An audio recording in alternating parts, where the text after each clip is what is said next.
something I've loved since I was a little kid. My dad took me to my first circle track race, I think probably when I was like 4 or 5 years old.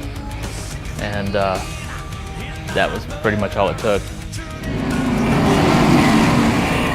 Our series is called the Southwest Tour Truck Series, and the series means a lot to me. We've been in it for a long time. Our series is probably one of the few that's growing. We're selling vehicles, we're getting new teams in, and the series is actually running pretty smooth. When I'm in there, it's like nothing else really exists. I don't really know how to explain it.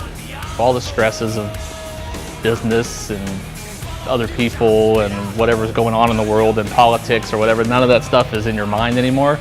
So it's actually, I really say it's actually peaceful.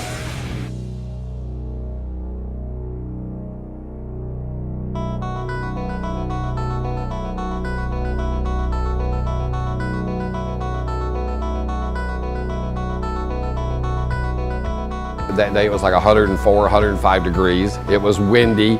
It was just, kind of like a day from hell, but it's still a race day. We were racing with the ASA speed trucks. We were out there just to run with them and add another race to our personal schedule. I'm just looking to, get started, get in a rhythm and get settled in and then start working my way to the front. Some other guys, I guess, didn't have that vision. There was a lot of accidents. There was a lot of yellow flags. First lap going down the back straightaway, guy hit one other guy, hit another guy, and ended up tumbling his truck 3 times and totaled it. We've been in this for 13 years. I've never seen a truck roll over until that race. It just doesn't make any sense to me.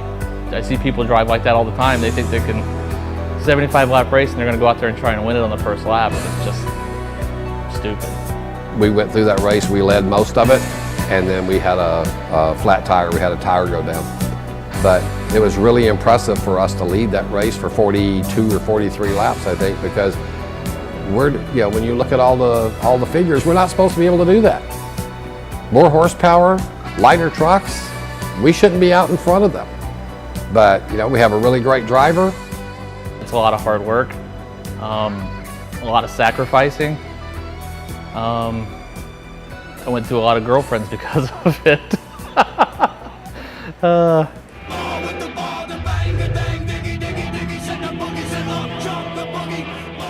The majority of the racing that you do is all your preparation work, which is, every day of the week just about if you want to be running up front every week. With this, there's so much work to do all the time and you damage things. So what if you damage your tennis racket? You go out and you buy a new tennis racket.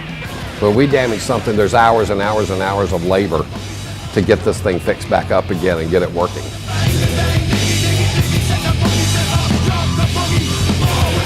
It's a lot of work, and that's just how much it means to everybody.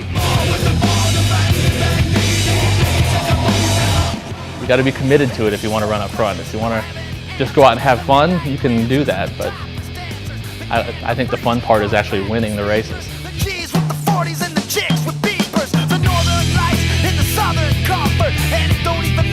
It's an expensive sport, regardless.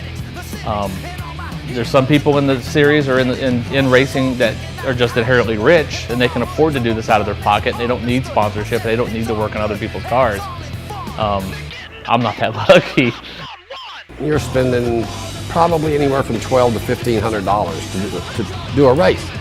And then if you win that race, you're going to get about $450.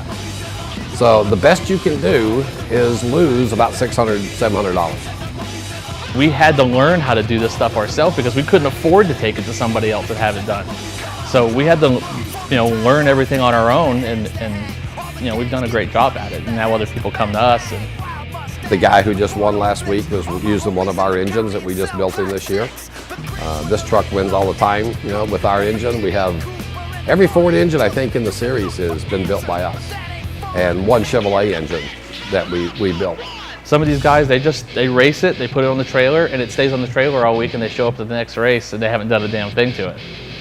And, they don't run as good as we do. I'd say 2/3 of the series now, if they have something they want done, comes here.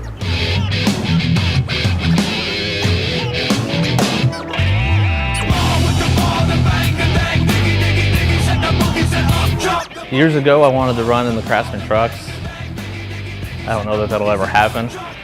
You know, that's probably where all of us would like to be. You know, we would love to all of a sudden get a phone call and we're going to go run a cup car or you know, one of the trucks or something up in the big league. That'd be awesome. I probably just see us, you know, running late models and running trucks all over the, you know, all over the Southwest, California, Nevada, Arizona. I'm having fun doing it. I get to spend time with my dad and my beautiful wife and all my friends that I get to race with, so I enjoy it. I think a lot of the reason I've had a lot of success at doing it is I'm just too stubborn not to. You know, it's just something I've always wanted to do, and I wasn't going to really let anything stop me from doing it.